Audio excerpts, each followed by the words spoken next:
گر بمیرم در غریبی تاجیکستانم بره، مرده ای من پیش چشمی مادری جانم بره.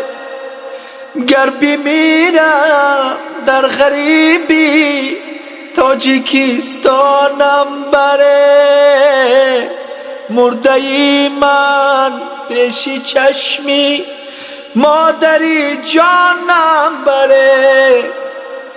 تا که گیرید بر سری من بشنوم آوازی او، تابوتی من را به خوجند پیش خویشانم بره. تا که گیرید بر سری من